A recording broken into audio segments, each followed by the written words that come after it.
go, and you just got to wait for that first boat in the morning. And it's like fucking Vietnam. Yeah, but those are all. What time's the embassy open? I feel bad about. Let's. I have no idea. Will you bleep? Yeah, I hope he's and all bleep right. it just then too. Yeah. You were always a guy like there's a fundamental difference in. Here's the thing with you and me. I think you and I always got along, and it was a big thing in my mind when I realized, oh, he doesn't hate me specifically; he hates everything. No, I hate the idea of you. And I'm just in that giant. I'm just a spoke in the wheel of shit he hit. As long as it wasn't like, oh, here comes this motherfucker, but everybody else was rosy to you. As long as I knew that I was a part of a much larger canvas of anger. It was. I thought. It was never easy for me to get over on stage. Ever. Yeah. It was all, and I think that, from when you first started, even what were you, like 16 or 17, 16. that, your attitude was in place and you were able to click. For me to click on stage was such a fucking chore that anybody who it seemed easy for was, fuck that guy. But I was never, but you I always got along with you, like going all the way back. And the last time I saw you, was you and I were doing, Jeff Garland had some show at UCB here in town across from the Scientology Center. Yeah. And, you're sitting on the couch, I come in, and it's like comics, like just seeing an old buddy. Yeah. And Jeff's there, and we're all just hanging out, and Garland gives us like this speech, like this Vince Lombardi, I don't know, you don't remember this. He goes, here's the thing for the whole night. No fucking bits. Right. Don't do any bits. Yeah. Just go out and have fun. You're not allowed to do bits. Right. So you go out first, and it's that awesome, neat little room where everybody's on top of each other. And it's an energy that you can feel. It's a palpable, you shape shift it. And you're out there like a guy with fucking two swords or like with fucking rope, like doing cattle. You're herding cats, spinning plates, going. And this side of the room, obviously, it's cold in here. Like you're literally taking the temperature of the room and molding it into shit. And then I go up, and I'm like, I blew a kid once when I was 8. I had never told this story before. Like, no. And then Garland goes out, and it's a half hour of fucking dick and fart jokes exactly from his act. Yeah. Really? Did he have an act? You and I were backstage going like, what the fuck was that? That's like that. Like, we were out on the high wire. Yeah. And he just set himself up. And then he literally went out and goes, I remember one time when I was a kid. Yeah. Fart. Yeah, did his one-man show. Yeah, well, that's the old setup. Backstage. It's like that story, like there's a story about... I think it was Jon Stewart opening for Alan King, and before the show, like Alan, John must have been just starting out. I don't know if it's true or not, but I like the story. And Alan King says, "Look, I love what you do, and don't feel like you have to censor yourself. Go all the way. Do the language, do whatever you want." So John goes up there and drops a few F-bombs and shit, and then like right when Alan King comes up, he goes, "These kids with the language," just set them up to get that first beat in. Yeah, I remember that, but Jeff.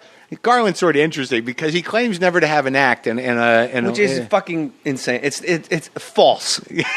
You can't go out and make shit up every night because you wouldn't draw because people would go, I don't like to go see that guy because he always makes shit up at the moment. And sometimes I've seen him really sort of milk something that isn't working, and I'm impressed by that. Like I like when people commit to just sort of like drive an audience. Yeah, well, this isn't working, and I'm just going to keep digging. And it still doesn't work. And I'll only do that if a friend of mine says that won't work, and I go, then you push it. But I'm sure it'll work. Yeah. And then but then I think because they got in my head is why it didn't work. Yeah. And then I just fucking put my pedal to the metal and I keep going. I always have a lot of respect for someone that'll just commit to a good tanking. The divide between you and I as comics, I think, is my thing from the outset was I'm going to make. Whatever it takes, I'm going to make this group of people laugh. Whichever group of people is in front of me, I'm going to do whatever it takes to make them laugh. That was maybe the fourth thought in my head. You, David Cross, Garofalo, like the people, Paul, like those people that you're the people you admired when you were starting. It was I'm going to make these people laugh doing what I do. Yeah. And then sometimes the audience is like, well, it's a prom night. Like we're just teenagers. Yeah, I was the guy going like. Fucking prom? Let me tell you, when I was 16 getting fucked up, I know prom. And you were up there sticking to your guns. And now finally at 40 whatever years old, you're like peaking now. But I had no choice. It wasn't on principle. You know, prom. I came in my pants. I made a girl cry, and I shouldn't have done coke. How could it not have been on principle if you disliked the people that were doing it the other way? Well, no, I didn't dislike them. Yes, you've said it on your podcast. But it wasn't. It was because I couldn't do it. It wasn't on principle. It was like, how do they do that? Like my childhood and my experiences were not. With your mod dad? Yeah, they're not that common. I love that photo you put on. I mean, they're not like, I don't have a bunch of relatable stories. Yeah. That everyone's going to get, and I think it took until now with the popularity of the podcast and me just talking about my life to sort of find these sort of sensitive, kind of angry, slightly emotionally insulated people that live this quiet panic to really find it's not even a demographic, it's like a disposition, which can go from 13 to 60 or whatever. But just to do general comedy, I always felt like anytime I thought something was relatable, it just wasn't. I didn't live a relatable childhood. I remember prom, doing coke, and punching a chick in the face. Like, what? That didn't happen? Well, no, my prom, honestly, like let's think, the junior prom, all I know is both proms, I ended up coming in my pants.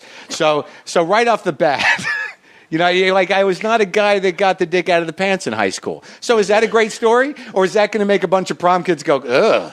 Yeah, so I'm not going to really connect. See, I immediately go like, okay, they're better than me. I'm going to pitch the whole show like, you guys are cool. When I was your age, I came in my pants. Yeah. Not you guys. Yeah. You guys know what's up. Like, I was a hack from way back. I want the largest Oh, so you would have taken the underdog thing. I was still at whatever age, like 25, embarrassed about like, I would never take the high road. If I saw a room full of teenagers, shameless. Look, dude, I'm 48.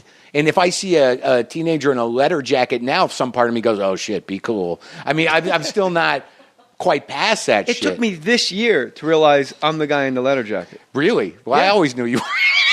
I never knew. And everyone, and like, it was Matt Cohen from Smodcast, from Kevin Smith's network, goes, well, because you're a jock. And I'm like, I'm not a fucking jock. And he goes, no, dude, you're a jock. And I'm like, what? I'm like, I don't understand. And then, apparently. Yeah? I guess. Well, I mean, if you're choosing sides, if you split it down the middle, then obviously I come out on that side. Well, I think you always wanted to be an entertainer. I can out-rebound Patton Oswalt. Right. No, of course. I mean, I probably could. I'll box him out. Yeah. I mean, I guess you were always, you just had that person. You're a little bit of a bully, probably.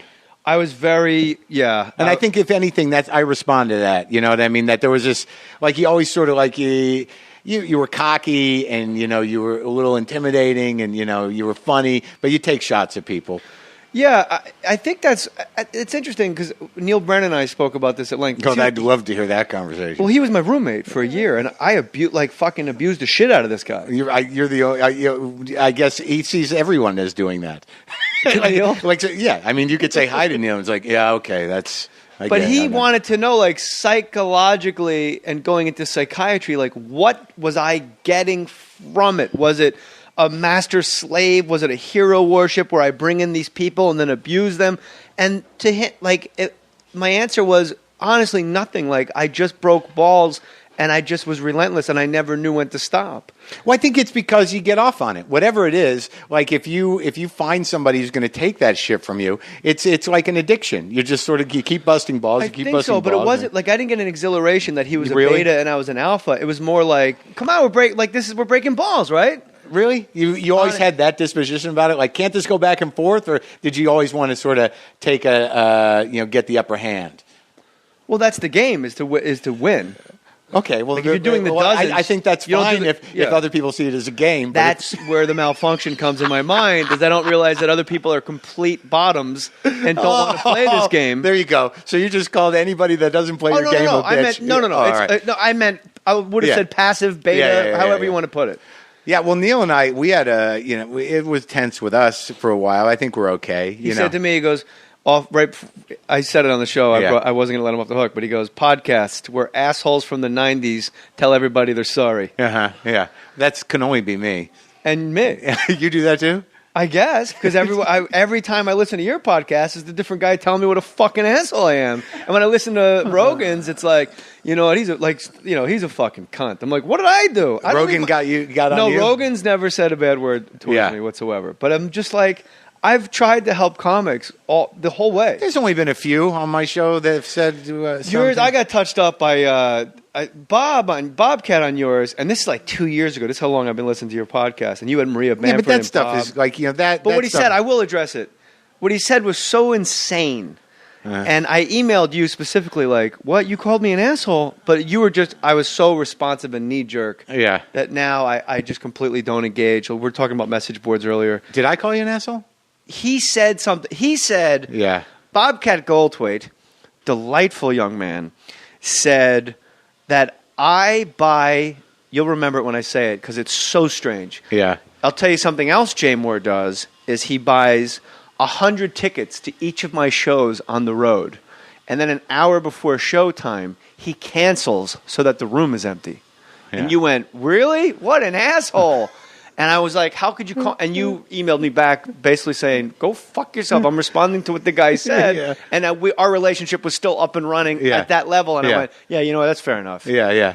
But the idea that I would call wherever you were and find out, but like, there's plenty of fucking empty tickets to your show, guy. You know what I mean? Like, don't bring me into it and make up an absolute false thing. Yeah. Well, what am I going to do? I mean, we're going to get you on the phone. I'm just saying. I'm addressing it now because it happened on your podcast. Well, whatever you and Bob got going. I mean, that's some nothing. That's the thing. He carries me and my wife from town to town and just keeps talking about us. He fucking dumped her. I met her 2 months after he dumped her, and he'll say that he found out they weren't dating when he called her hotel room and I picked up the phone. Don't rewrite history. You fucked up the greatest thing that ever happened to you, and I married it. Did I just? Are you talking to me or no? No, you're humming on all cylinders, bro. Yeah. I mean, that's you don't even have to address it. I hear both sides of it, and Bob's doing okay. You're doing okay. Everybody's good. But no one cheated on you. Right. You dumped a woman. I'll tell you though, dude, as a guy that got dumped, by a woman, right. It's a weird thing. It's not easy to get over, and you never know the truth. That's how she feels. And it goes all around. It goes all around. Because after a certain point, even if the truth is revealed to you, you're going to be like, no, fuck you. Yeah. I know what. So there's no, unless you have pictures. Or some sort of like, let's take a look at the film. Get the pictures for him? Oh, please, give me some closure on this. Really quick. Do you have too many couches? Is your house filthy? Too many tables? How many cats do you have? How many litter boxes? Here's the deal. Go to www.jmohr.com and click on the U.S. storage banner. These are one of the first people to sponsor us. They're good people. You can get 3 months of 50% off based on availability for your storage facility. You will also receive a $25 moving supplies credit. Boxes, locks, whatever you need. Go to jmohr.com, click on the U.S. storage banner. These are good people, and just do it. Just do it, to paraphrase Marc Maron. There you go. You. I already ate one cupcake. Have another one, bro. Do you want more coffee? That's like mint. Yeah, it's a chocolate chip mint. Either I do this or somebody. Do you want more coffee? Yeah, I'll have some more coffee. Refill. Can we get a warmy uppy? I want. You know what? It would even be better if would you just look in my car and get my nicotine lozenges? Like they should be on the seat right there. They're in a blue. Use the one that you put under the table like gum. I got one. Okay, he's right. I took one out of my mouth to eat a cupcake. All right, hole is filled. Void is placated. Did you? Yeah, you got. And you know what, Cor? Could I have some too? Also, I'm the president of the company here. You want to drink it out of a mug? You want to keep with the paper cup? Well, I mean, just Yeah. Okay. I had it. Yeah. You got so. You taught me a lot about that Lower East Side. You still have that Hound Dog Taylor CD? I do. I don't have the actual CD, but it's in my podcast, and I do own you. Marc Maron, through all the bluster and through the like, fuck this guy, fuck that guy, is a fucking good guy. You're a good guy. I know. And I said when you came in here off mic, like, I'm so happy for you because you found it. And I know when your IFC show is up and running, you're going to find a way to be fucking miserable in that paradigm. Oh, I don't think so. You don't think so? Don't tell people you're going to fuck up the whole gig here. Well, I used to worry about that, but you know what I found out about myself is that, like, I think because it took me so long to find this groove, like, I really think that I tried, and I did everything that I could do to find a place for myself and be, in show business and work, but it wasn't really working out. And now I find that now I've got a little more comfort and I I feel like I'm being true to myself, and I've got a little place for myself. That makes me comfortable. Right. But I think that before, I just really wanted to be part of it, and I wanted to be successful, and I was, aggravated. Now, I'm a little panicky. I mean, I find that my biggest problem now, more than anger, is just like anxiety, dude. Anxiety over... Well, just over everything. Like, can I deal with this? Like I talked to you about, you said about your house. Like, Cheers. We're toasting? All right. You got this big house, and I walk into a big house. There used to be part of me that's like, would be jealous of that. But now I own a small 2-bedroom house, and it makes me anxious. Like, what's going to go wrong next? How do you deal with this? What do I got to call? Who's going to fix that? Ghostbusters, dude. No, I know. I know. I mean, I didn't know that. Now I call Ghostbusters. But, like, I walk into your house, and, years ago, I would have been like, fucking Jay, got this huge house. And now I walk in, I'm like, you can have it. I mean, you must be aggravated all the time for one reason or another. Yeah. So, see, I feel better. Schadenfreude. You know what I mean?